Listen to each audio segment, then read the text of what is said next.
बता चुकी हूँ कि टाइम बहुत कम होता है, 4 से 5 मिनट का टाइम होता है, उसमें हमें सब कुछ करना है। उसमें हमें CPR भी करना है, ब्रीदिंग भी चेक करनी है, कॉन्शियसनेस भी चेक करना है, तो हम टाइम वेस्ट नहीं करेंगे।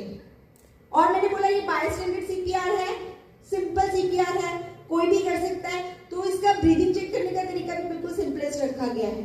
उसमें होता है लुक लिसन फील करना। लुक लिसन फील मतलब जब हम ब्रीथ करते हैं हमारे एब्डोमेन में राइज एंड फॉल होता है, तो लुक लिसन फील से हमने वो राइज एंड फॉल चेक करना है और पूरी तरह से ये सुनिश्चित करना है CPR देने से पहले कि सांस नहीं होनी चाहिए।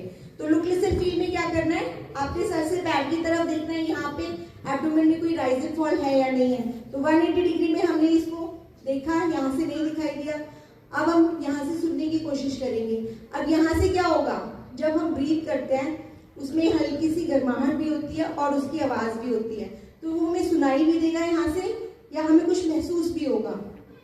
यहाँ पे हम अपना उनके कान के पास अपना ये ले जाके सुनने की कोशिश या महसूस करने की कोशिश करेंगे और उसके बाद अपनी 4 फिंगर्स उनके एब्डोमेन पे दबाना नहीं है, बट थोड़ा सा रखना है कि हमें वो सांस महसूस हो। क्यों ये सब हम करते हैं? कोई कह सकता है कि सांसें जब लेगा बंदा तो पता चलता है हम सांस ले रहे हैं, तो हमें तो पता चल रहा है हमारे तो एब्डोमेन में राइज एंड फॉल हो रहा है। बट जब रोड पे एक्सीडेंट होता है तो उसकी सांसें हल्की हो जाती हैं, नॉर्मल सिचुएशन में नहीं पता चलता है।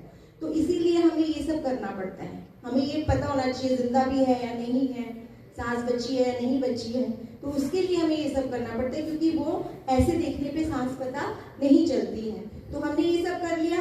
कॉन्शियसनेस चेक करने के लिए हल्के हाथों से, दोनों हाथों से शोल्डर पे टैप करेंगे, बहुत मूवमेंट नहीं करेंगे। हो सकता है उनको नेक पे कोई इंजरी हुई हो, बैक पे कोई इंजरी हो, और वो भी ये पार्ट भी हमारा बहुत क्रूशियल पार्ट होता है। यहाँ से हमारी बॉडी पूरी नर्वस सिस्टम होता है, अगर ये डैमेज हो जाएगा तो वो बंदा लाइफ लॉन्ग बिस्तर पे आ जाएगा, पैरालिसिस हो जाएगा उसको। तो उसको बहुत मूवमेंट नहीं करानी है, हल्के हाथों से टैप करके आपका नाम क्या है, आप मुझे सुन पा रहे हैं नहीं सुन पा रहे हैं, ऐसे करके आपने पूछना है। अगर वो सुन पा रहे होंगे या उनको कॉन्शियसनेस होगा तो वो मूवमेंट करेंगे, नहीं है मूवमेंट, ब्रीदिंग चेक करेंगे, लुक लिसन फील करेंगे। उसके बाद आपने जब ये आपको हो जाए कि सांस नहीं है, CPR करना ही है, तो अपने ये सारे में हार्डली 1 सेकेंड हम इसमें लगाएंगे, बहुत ज्यादा टाइम इसमें नहीं देंगे। अब हमें हार्ट पता होना चाहिए, तो हार्ट कहाँ पे होता है हमारा? लेफ्ट होता है, लेफ्ट। तभी कहते हैं सेशन ध्यान से सुना करो। ना लेफ्ट होता है ना राइट होता है, सेंटर में होता है, ठीक है। तो जो ये कॉम्प्रेशन हम देंगे सेंटर में देंगे।